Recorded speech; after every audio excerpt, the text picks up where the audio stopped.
মৌলির সাথে দেখা করতে এসে কুয়াশা আর বিদ্যুৎ ধরা পড়ে গেল ঈশানের কাছে। হ্যাঁ বন্ধুরা, এমনটাই দেখা যাবে। তাই সম্পূর্ণ জানতে ভিডিওটিতে লাইক দেওয়া, চ্যানেলটি সাবস্ক্রাইব করে দেখতে থাকুন। গল্পের শুরুতে দেখা যাবে অনিরুদ্ধকে কোর্টে হাজির করা হয়। তখনই কুয়াশাদের উকিল বলে, ইওর অনার, এই অনিরুদ্ধ চ্যাটার্জি বিদ্যুৎ ঘোষকে খুন করে তারপরে গুম করে দিয়েছে। কুয়াশা দেবী সেটারই জন্য এখানে কোর্টে আপিল করেছে। তাই এই অনিরুদ্ধ চ্যাটার্জির যথাযথ শাস্তির আবেদন করছি আমি ইওর অনারের কাছে। তখনই জজ সাহেব সব কথা শুনতে থাকে। তখন দেখা যাবে মিসেস সেন দাঁড়িয়ে বলে, ইওর অনার, আমার বিরোধী পক্ষের উকিল এইভাবে বলতে পারেন না। কারণ অভিযোগ প্রমাণ হলে কোর্ট কি সাজা দেবে না দেবে সেটা কোর্ট ঠিক করবে, উনি ঠিক করবে না। এখানে তো উনি নিজেই মনে হচ্ছে সাজা দিয়ে দিচ্ছে। তখনই দেখা যাবে জজ সাহেব রেগে যায় আর বলে, দেখুন মিস্টার মান্না, আপনি সংযত হয়ে কথা বলুন। আর আপনার কাছে কি কি প্রমাণ আছে সেটা আপনি পেশ করুন। তখনই মিস্টার মান্না বলে, হ্যাঁ ইওর অনার, আমি আমি প্রথমে কুয়াশা দেবীকেই কাঠগড়া ডাকার অনুরোধ করছি। আর এখানে এখানে ও সেখানকার সবার সেই সব সাক্ষীদের বয়ান আমি এখানে পেশ করছি। তখনই বয়ানগুলো সবার সামনে পেশ করে। ওইদিকে অনিরুদ্ধ তাকিয়ে থাকে। কুয়াশা কান্না কান্না ভাব করে এসে কাঠগড়ায় দাঁড়ায়। তখন এসেই বলে, যাহা বলিব সত্য বলিব। তখন অ্যাডভোকেট মান্না বলে, কুয়াশা দেবী, আপনি সেদিন সাথেই ছিলেন তো বিদ্যুৎ ঘোষের? সেদিন কি হয়েছিল? তখন কুয়াশা বলে, হ্যাঁ উকিল বাবু, আমি আর বিদ্যুৎ একসঙ্গে আমরা হোলি খেলতে গিয়েছিলাম। সেখানে বিদ্যুৎ মজা করে একটা মুখোশ পরেছিল। তারপরে এই অনিরুদ্ধ চ্যাটার্জি বিদ্যুৎকে এমন মার মারে আর বলে, তোকে আমি কিছুতেই কোর্টের রায় জিতে দেব না। তানিয়া শুধুমাত্র আমার মেয়ে, তোর মেয়ে নয়, এই বলে ইচ্ছে মতো মারতে থাকে। তখনই বাণী দাঁড়িয়ে বলে, ইওর অনার, এসব কিছু মিথ্যে কথা বলছে। উল্টো বিদ্যুৎ আমাদের উপর হামলা করেছিল, বিদ্যুৎ আমাদের মারতে এসেছিল। তখন জজ সাহেব রেগে যায়, বলে, আপনাকে যখন কথা বলতে বলবো তখন আপনি বলবেন, বসুন। তখনই মিসেস সেনকে বলে, অ্যাডভোকেট সেন, আপনি কিছু বলতে চান? তখন অ্যাডভোকেট সেন এসে কুয়াশাকে বলে, আপনি ঠিক বলছেন তো বিদ্যুৎ ঘোষের সঙ্গে আপনি ছিলেন? তখন কুয়াশা বলে, হ্যাঁ, আমি মিথ্যে কথা কেন বলবো? তখনই মিসেস সেন বলে, ইওর অনার, উনি মিথ্যে কথা বলছেন। কারণ উনি তখন লাইভে ছিলেন, ভিডিও করছিলেন। আমার কাছে সেই ভিডিও ফুটেজ আছে। ওদিকে মৌলি নয়নতারাকে বলে, গ্র্যান্ড মামি, এই মেয়েটা আমাদের ডুবাবে। ওকে আমি বারবার বলেছি সব জায়গায় ভিডিও করবে না, ভিডিও করবে না। তখনই অ্যাডভোকেট সেন বলে, কুয়াশা দেবী, আপনি তো নেশাগ্রস্ত অবস্থায় ছিলেন, আপনি কি করে জানলেন? তাই নেশাগ্রস্ত অবস্থায় কেউ থাকলে তার কথা ধরা হয় না। ওইদিকে নকুল খুশি হয়ে যায়, বলে, ধর্মের কল বাতাসে নড়ে। একদম ঠিক হয়েছে। এই কথা বলেই মৌলির দিকে তাকিয়ে নকুল হাসতে থাকে। তখন মৌলি ভয় পেয়ে যায়। তারপরে দেখা যাবে অ্যাডভোকেট সেন বলে, ইওর অনার, এখানে বিদ্যুৎ ঘোষ মারা গেছে কিনা সেটা এখনো প্রমাণিত হয়নি। কারণ বিদ্যুৎ ঘোষের কোনো বডি বা কিচ্ছু পাওয়া যায়নি। সেই ভিত্তিতে আমার মক্কেলকে কেন শুধু শুধু কোর্টে এনে হেনস্থা করা হচ্ছে ইওর অনার? এখানে আমার মক্কেল সম্পূর্ণ নির্দোষ। তখনই অনিরুদ্ধ বলে, হ্যাঁ ইওর অনার, আমাদের ফাঁসানো হচ্ছে। উল্টো বিদ্যুৎই আমাদের উপর সেদিন আক্রমণ করেছিল। সেদিন আমাদের মারার চেষ্টা করেছিল বিদ্যুৎ। তখন আমি নিজের জীবন বাঁচাতেই যা হাতের কাছে পেয়েছি তা দিয়ে আত্মরক্ষা করেছি। তখনই অ্যাডভোকেট মান্না বলে, তাই নাকি? দেখুন ইওর অনার, আপনি এটাই নোট করুন। উনি নিজের মুখে স্বীকার করেছে যে উনি হাতের কাছে যা পেয়েছে তা দিয়েই নিজের আত্মরক্ষা করেছে। তাহলে সেটা কি? একটা মাটির ভারী প্লেট, যেটা কোর্টে জমা দেওয়া হয়েছে। এখানে কুয়াশা দেবী নিজের স্বামীর খোঁজ পাচ্ছে না। নিজের স্বামীর জন্য মহিলা কান্নাকাটি করছে। আর এইদিকে উনি বলছে উনি নির্দোষ। তখনই অনিরুদ্ধ বলে, ইওর অনার, আমাদের ফাঁসানো হচ্ছে। তখন অ্যাডভোকেট মান্না বলে, তাই নাকি? তাহলে ইওর অনার, আমি এবার তদন্তকারী অফিসার, পুলিশ অফিসারকে ডেকে নিতে চাই। তার মুখে শোনা যাবে যে কি কি তদন্ত করে উনি পেয়েছেন। তখনই সে অফিসার কাঠগড়ায় এসে দাঁড়ায় আর বলে, ইওর অনার, এখানে কুয়াশা দেবী আমাদের কাছে কমপ্লেন করেছে। আর তাছাড়া আমরা অনিরুদ্ধ চ্যাটার্জি টিফিন সেন্টার থেকে রক্তমাখা পাঞ্জাবি আর পায়জামা খুঁজে পেয়েছি, যেটা কুয়াশা দেবী আইডেন্টিফাই করেছে যে সেগুলো বিদ্যুৎ ঘোষের। তখন কুয়াশা দেবী বলে, হ্যাঁ ইওর অনার, আমার স্বামীকে আমার কাছ থেকে যারা কেড়ে নিয়েছে তাদের কোনোদিনও ভালো হবে না। দেখো বাণী, তোমারও কোনোদিনও ভালো হবে না। তখন বাণী কুয়াশার দিকে তাকিয়ে থাকে রাগান্বিত ভাবে। তখন কুয়াশার এসব কথা শুনে জজ সাহেব রেগে যায়। তারপর রেগে গিয়ে বলে, অ্যাডভোকেট মান্না, আপনার ক্লায়েন্টকে আপনি শান্ত হতে বলুন, না হলে কিন্তু আমি তার বিরুদ্ধে স্টেপ নেব। ওইদিকে সাথী বলে, ঈশানী, আমার না খুব ভয় করছে। এইভাবে এইভাবে ফাঁসাচ্ছে ওরা? তখন ঈশানী বলে, আমারও তো ভয় করছে, আমি তো বুঝতে পারছি না। তখন অ্যাডভোকেট সেন বলে, ইওর অনার, এখানে রক্তমাখা পায়জামা পাঞ্জাবি পাওয়া গেলেই যে আমার মক্কেল দোষী সেটা কিন্তু প্রমাণিত হয় না, কারণ এগুলো কিন্তু আগের দিন তাদের টিফিন সেন্টারে ছিল না। তার মানে কেউ ফাঁসাচ্ছে। তখন অ্যাডভোকেট মান্না বলে, তাই নাকি? ফাঁসাচ্ছে? তাহলে কি করে ফাঁসালো?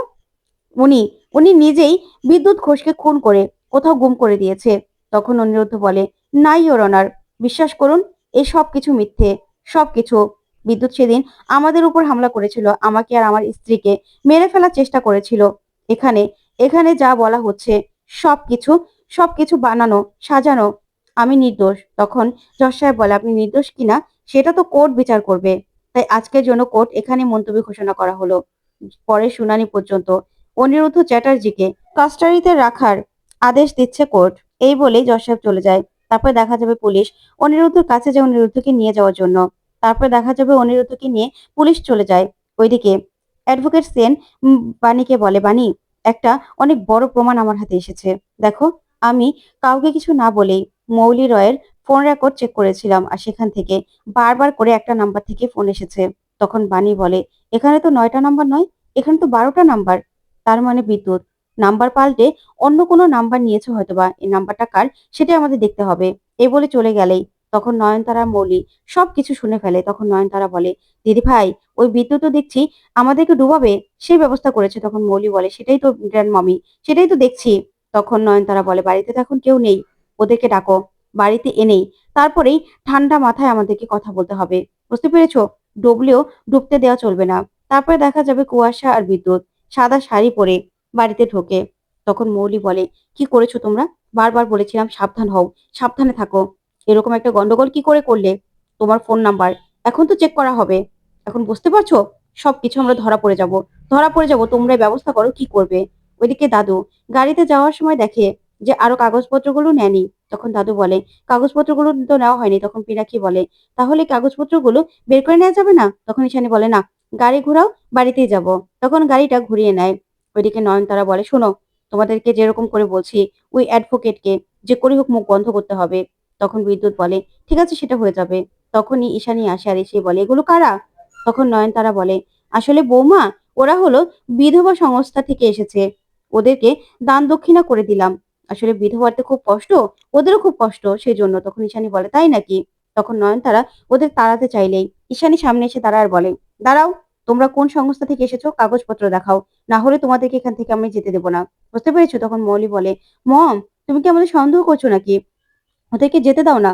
তখন ঈশানী বলে, হ্যাঁ, তাহলে তো আরো বেশি করে সন্দেহ করতে হবে। এবার যদি ওরা কাগজপত্রগুলো না দেখাতে পারে, তাহলে তো এবার ওদের মুখ উঠিয়ে আমাকে দেখতে হবে। কারণ যা সব কাণ্ড ঘটছে মৌলি, তোমরা দুজন যা কাণ্ড ঘটাচ্ছ, তার জন্য আমাকে তো এতটুকু করতেই হবে। তখনই সেখানে বান্টি চলে আসে। আর বান্টি কুয়াশাকে দেখে চিনে ফেলে আর মনে মনে বলে, কুয়াশা, তাহলে তোমাকে জান দিয়ে ওকে বাঁচাতে হবে। তখন বান্টি বলে, আসলে ওদেরকে না আমি চিনি ম্যাডাম, ওদেরকে ছেড়ে দিন। তখন ঈশানী বলে, তুমি চিনো? তখন বান্টি বলে, হ্যাঁ, এই তো বিধবা, ওদের না খুব কষ্ট, আর স্বামীর হাতে তো মারও খায়। তখন ঈশানী বলে, তাই নাকি? বিধবা আবার স্বামীর হাতে মারও খায়? তখন দাদু আর পিনাকি চলে আসে। এসে বলে, কি হয়েছে ঈশানী? তখন ঈশানী বলে, দেখুন না বাবা, এরা নাকি বিধবা, আবার স্বামীর হাতে নাকি মারও খায়। তাই এদেরকে এবার দেখতেই হবে যে এরা কারা। এদের মুখ তো আমি দেখবই। তখন বান্টি বারবার করে বাধা দেয়। তখন বান্টিকে চড় মেরে সেখান থেকে সরিয়ে দেয় ঈশানী আর বলে, শোনো, একদম বাধা দেওয়ার চেষ্টা করবে না। তখন নয়নতারা বলে, শুনছো, আমার এমন দিনও দেখতে হলো এই বাড়িতে, আমি যে কাউকে দেখে ডেকে দান দক্ষিণা করব, সেটারও কোনো উপায় নেই। তখন দাদু বলে, না, এরকম কোনো কাজ তো কোনোদিনও করনি, তাহলে উপায় থাকবে কি করে? তোমাকে তো সন্দেহ করবে, তাই না? তখন নয়নতারা বলে, না, চারদিকে যা সব ঘটছে, তাই এখন একটু দান দক্ষিণা করতে পারি না বলো? আর সবার জন্য তো আমার মায়া হবে না, তাই ওদের জন্য মায়া হয়েছে, ওরা বিধবা, তাই একটু দান দক্ষিণা করেছি। তাতেও ঈশানী আমাকে এভাবে সন্দেহ করছে। তখন ঈশানী বলে, সন্দেহ করার কারণ আছে ছোট মা, তাই সন্দেহ করছি। তখনই দাদু বলে, ঈশানী, আমার মনে হচ্ছে তুমি একটু বেশি বাড়াবাড়ি করছো, চলো, আমাদের কাগজপত্রগুলো নিতে হবে। এই বলে দাদু চলে গেলে পিনাকি পিনাকি ঈশানীকে বলে, চলো, ভিতরে চলো ঈশানী। এই বলে ওরা সেখান থেকে চলে যায়। তারপরে বিদ্যুৎ আর কুয়াশা সেখান থেকে পালাতে গেলেই ঠাম্মি বিদ্যুতের গলা চেপে ধরে আর বলে, শোনো, অনেক কিছু করেছো, এবার যদি কোনো রকম গন্ডগোল করো না, তোমাদেরকে আমি ছাড়বো না। এই নয়নতারা কি জিনিস সেটা তুমি জানো না, তোমাদেরকে এমন অবস্থা করবো না যে কোনোদিনও মুখ দেখাতে পারবে না। বুঝতে পেরেছো? তখনই বিদ্যুৎ বলে, ঠিক আছে, ঠিক আছে। এবার ওই মাধুরার ব্যবস্থা আমি করব। চিন্তা করবেন না। তখন নয়নতারা বলে, ওই মাধুরার আর বাণীর ব্যবস্থা তোমাদেরকে করতেই হবে। না হলে কিন্তু তোমাকে খবর আছে বিদ্যুৎ। যদি এবার তোমার জন্য ঝুলে পড়ি না, তাহলে কিন্তু তোমাকে নিয়ে ঝুলে পড়বো। একদম সব বন্ধ হয়ে যাবে। আমি কিন্তু তোমাকে ছাড়বো না। তখন মৌলি মনে মনে বলে, গ্র্যান্ডমামি তুমি যে কি জিনিস সেটা আমি জানি। তখনই মৌলি বলে, না, অনিরুদ্ধ নয়, শুধু বাণী আর ওই মাধুরার ব্যবস্থা করবে। অনিরুদ্ধর কিচ্ছু করবে না। তারপরে দেখা যাবে বাণী অনিরুদ্ধের সঙ্গে দেখা করতে যাওয়ার বলে, মিস্টার চ্যাটার্জি, এজন্যই বলেছিলাম আপনি আমার সঙ্গে আপনার জীবনটা জড়াবেন না। আপনি যদি আমার সঙ্গে আপনার জীবনটা না জড়াতেন, তাহলে আজকে বিদ্যুৎ আপনার জীবনে আসতো না, আর আপনাকে জেলে থাকতে হতো না। তখন অনিরুদ্ধ বাণীকে ধরে বলে, বাণী, তুমি কষ্ট পেও না। তুমি ঠিকই বলেছো। তুমি না আসলে এসব হতো না। কিন্তু তুমি না আসলে প্রিন্সেস আমার জীবনে যে আসতো না। আমি যে প্রিন্সেসকে পেয়ে কি ভালো আছি, শান্তিতে আছি, সেটা তোমাকে কি করে বোঝাবো? প্রিন্সেসের যে মায়া, সেটা আমি কি করে পেতাম বলো তো? তখনই বাণী এই কথা শুনে বলে, ঠিক বলেছেন। তখন বাণী মনে মনে বলে, আপনাকে আর আপনার প্রিন্সেসকে আমি যে ভালো করবই, আপনাকে এক করবই, এক আপনাদের। আপনাকে আমি এখান থেকে যে করে হোক বের করব।